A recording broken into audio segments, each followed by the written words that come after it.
Qual o caminho? Lei nacional, federal, a gente vai reformar a educação no Brasil. Pra onde a gente vai? É muito difícil você pedir uma pessoa que trabalha com isso há muitos anos dizer um. Não, utopia, 3. utopia. Ah, 3. Tá. Pira aí, vai. Pira aí, aonde? manda Vai. ver. Tá.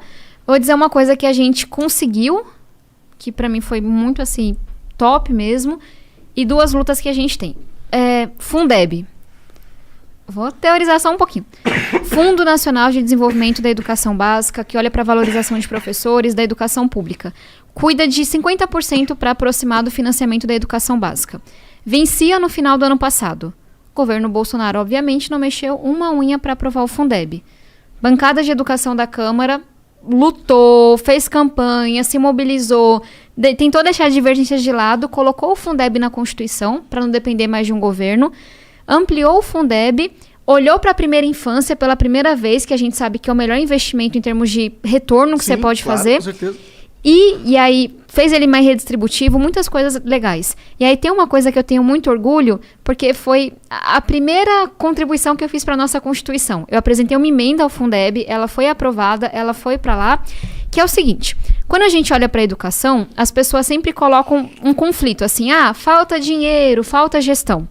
E quem entende um pouco mais de educação sabe que faltam os dois. Falta dinheiro em muitos municípios pobres, por isso que o Fundeb é importante. Cara, tem município que não tem banheiro na escola, sabe? Que não tem privada, que não tem água. Você vai dizer que não falta dinheiro em canto nenhum? É claro que não. Mas falta gestão, porque a gente sabe que a melhor educação de ensino médio do Brasil está em Pernambuco. A melhor educação de ensino fundamental está no Ceará. Dá para fazer muito mais com o que a gente tem. E aí, o que é essa emenda que eu... Emenda é quando você altera um texto na Constituição, né? Que eu coloquei. A gente conseguiu um pouco mais de recurso para incentivar a boa prática na prefeitura. Como assim? Você vai mexer no bolso do prefeito. Vou dar aqui um exemplo. De cada 4 cidades, em uma delas, os diretores escolares são indicados dos vereadores. Indicado político. Precisa explicar que isso vai dar merda? Não, Porra. não precisa. Ninguém ia querer ser o chefe indicado pelo vereador. E aí, uma das coisas que a gente colocou lá, para você ter acesso a esse recurso extra, tem que acabar com a indicação política.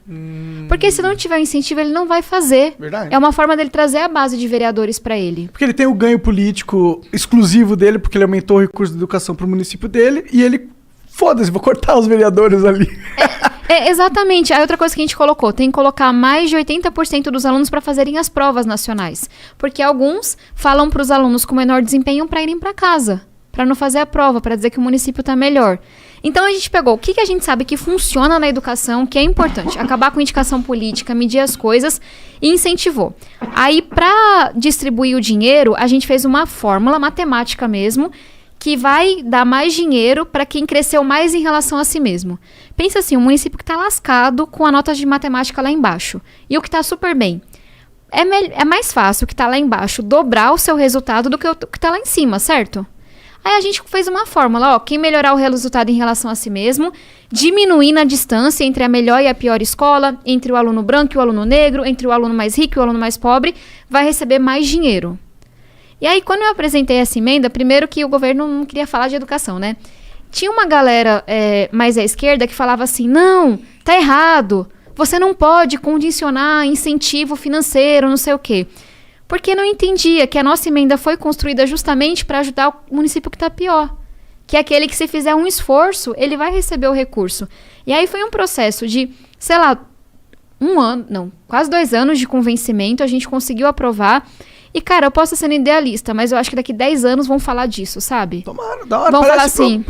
Promissor, né? Eu gosto quando tem uma inteligência ali em como as leis são feitas, no sentido que você entende as alavancas que você vai usar. Os incentivos, Sim. o ser humano responde a incentivo. Ela total gamificou o bagulho. Total gamificou o bagulho. Mas sabe o que, assim, é bônus e ônus, né? Olha o tempão que eu levei para explicar isso.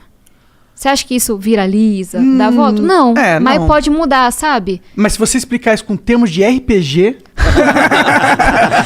Eu vou passar emenda pra vocês fazem esse vídeo pra mim. Pô, a nossa galera vai entender. Mas vocês entenderam, assim? Sim. Porque a gente às vezes fica achando que uma lei simples vai mudar as coisas. Não vai. Porque se fosse, já tinham feito. O negócio é mais complexo. Se uma canetada mudasse a sociedade, a não Constituição muda, né? seria linda. Porque tá escrito Até porque é gigantesca, com várias coisas. Então, essa é uma coisa. E aí, como eu já falei demais, vou falar só de mais uma aqui. Ensino médio. A gente tem um nível muito absurdo de evasão. A galera não termina o ensino médio no Brasil. Tipo, sei lá, de cada 10, um não tá terminando. É muito... De cada 5, desculpa, quase um não tá terminando. Nossa, é muito, né? É muito. E aí tem um economista, que é o Paes de Barros, que eu acho foda. Ele trabalha no INSPER, aqui em São Paulo, que ele fez a seguinte conta. Quanto é que custa pro Brasil, sem tirar o custo pro aluno, quem não termina o ensino médio? Ele comparou o grupo que termina com o que não termina. Quem não termina o ensino médio vive 3 anos, 4 anos a menos. Olha que bizarro. Você tira a vida da pessoa. Tem mais chance de precisar do SUS com doença grave. Tem mais chance de se envolver com a criminalidade, de ser preso, etc. Recebe salários menores e é menos produtivo. Assim, o custo não é só para aquele moleque, para aquela menina, é para todo mundo. Pra sociedade. Aí ele foi somando por baixo, 214 bilhões de reais. Só esses caras que não... Só esses caras. Que saem da escola antes de terminar. 3% do PIB. Aí chega a pandemia... Todas as desigualdades ficam ainda maiores, ainda mais profundas. A gente tem um MEC ausente, que não faz absolutamente nada na pandemia inteira. Tem lá, pelo menos 10% dos alunos já saíram do ensino médio na pandemia. O número de alunos fora da escola sobe para aproximadamente 5 milhões. Imaginem para onde foi esse custo. Para a Casa do Chapéu, né? Lá para cima. Eu só tenho coisa técnica, assim, não tenho uma resposta fácil. Mas esse projeto é massa. Eu gosto, eu acho interessante. Aí tem um projeto que foi testado em Niterói e no Rio. Testado é igual eu tinha te falado. Você pega 2 grupos mais ou menos iguais e vê o que acontece quando você faz uma intervenção em um. Que eles começaram a pagar os alunos de baixa renda com uma poupança para terminar o ensino médio.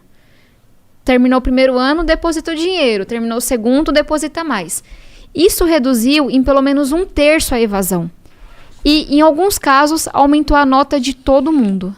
Você poderia pensar, ficaram os alunos com pior desempenho. 0. Aumentou a nota de todo mundo, em alguns casos. Ou não teve impacto. E aí você vai ver o custo desse projeto para fazer no Brasil inteiro. 1,7 bilhão. Não parece muito pro Brasil. Lembra que o custo era 214 bilhões? Sim. Tipo, assim, se fosse um investimento de uma empresa, o que você faz que tem um retorno de mais de 100 vezes? É muito difícil. Sim. E aí eu apresentei um projeto que dá para o aluno que termina o primeiro ano R$500, só de baixa renda. Segundo, 600. Terceiro, 700. Se ele tem um quarto técnico, 800. No final do ano ele ganha essa boladinha. Ele ganha. Entendi. E aí ele só pode sacar um pedacinho. Ele só pode sacar o todo quando ele termina tudo. Entendi. Tá aí o incentivo. Legal, legal. E aí a gente conseguiu aprovar a urgência depois de muita luta. O deputado Rigoni, que é esse parceiro que eu falava, ele é o relator. E acho que, assim, depois do projeto de conectividade que a gente lutou, vai ser minha maior vitória na educação, assim, da bancada, se a gente conseguir. Tem boas chances de rolar essa parada? Tem. Eu acho que vai ser tipo o Fundeb e o PL de conectividade. A gente não vai ser igual aqueles projetos de lei, assim, contra a demarcação indígena, que aparece da noite pro dia e é votado, etc. Não tem esse interesse. Vai ser igual com o Fundeb, igual conectividade. A gente vai ter que lutar por semanas, se não meses.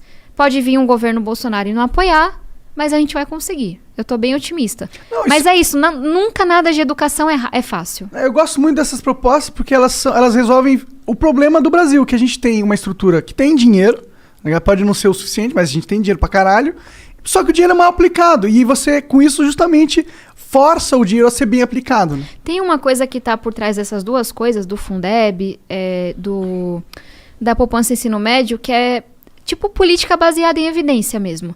Tem uma coisa que eu defendo, que hoje eu sei que não passaria.